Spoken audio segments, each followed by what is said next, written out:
Hello students, class 12 की chemistry के online class में आपका स्वागत है। आज के लेक्चर में हम लोग विलयन की सांद्रता को व्यक्त करने की पांचवी विधि का अध्ययन करेंगे, जिसका नाम है मोलरता। मोलरता को इंग्लिश में मोलरिटी कहते हैं। इसकी परिभाषा को समझते हैं। किसी विलयन के 1 लीटर आयतन में उपस्थित विलेय पदार्थ के ग्राम अणुओं की संख्या को उस विलयन की मोलरता कहते हैं। ग्राम अणुओं की संख्या को मोलों की संख्या भी कहा जाता है, इसलिए आप डेफिनेशन में या मोलों की संख्या भी बोल सकते हैं। परिभाषा फिर से एक बार सुनिए। किसी विलयन के 1 लीटर आयतन में उपस्थित विलेय पदार्थ के ग्राम अणुओं की संख्या या मोलों की संख्या को उस विलयन की मोलरता कहते हैं। इसे कैपिटल एम से प्रदर्शित किया जाता है। किसी विलयन की मोलरता को ज्ञात करने के लिए निम्न सूत्र का प्रयोग किया जाता है। मोलरता बराबर विलेय के मोलों की संख्या बटा विलयन का लीटर में आयतन।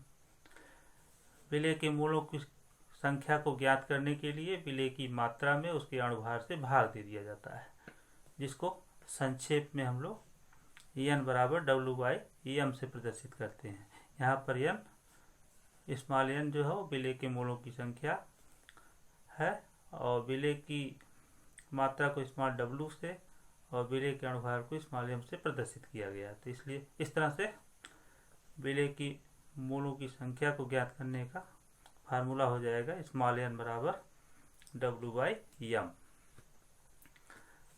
कभी कभी क्वेश्चन में विलेय की मात्रा दी जाती है, तो उस स्थिति में हम लोग विलयन की मोलरता को ज्ञात करने के लिए निम्न सूत्र का भी प्रयोग कर सकते हैं। विलयन की मोलरता बराबर विलेय की ग्राम में मात्रा बटा विलेय का अणुभार इंटू विलयन का लीटर में आयतन। विलयन की मोलरता को ज्ञात करने के सूत्र को संक्षिप्त रूप में इस प्रकार से भी लिखा जा सकता है। यदि विलयन की मोलरता को कैपिटल एम, विलेय की मात्रा को स्मॉल w, विलेय के अणुभार को स्मॉल m और विलेय के आयतन को v से प्रदर्शित किया जाए, तो विलयन की मोलरता ज्ञात करने का सूत्र निम्न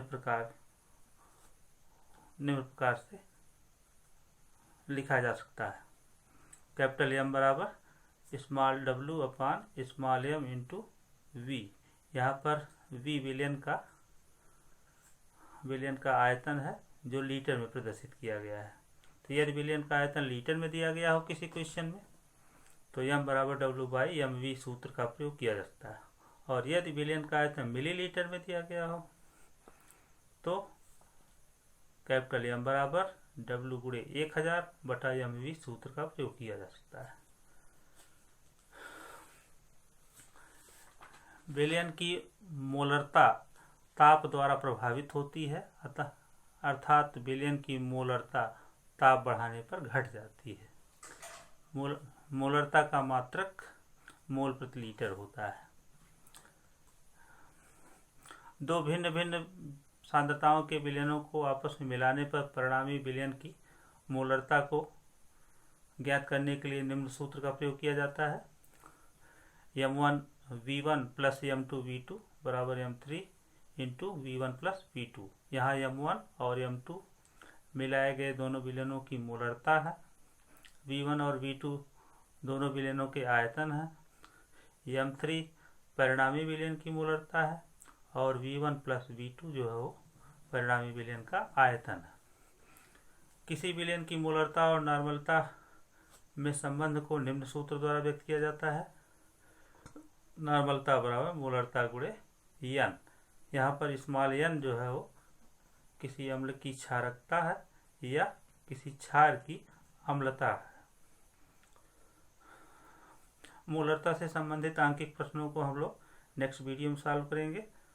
तब तक के लिए इतना ही। धन्यवाद।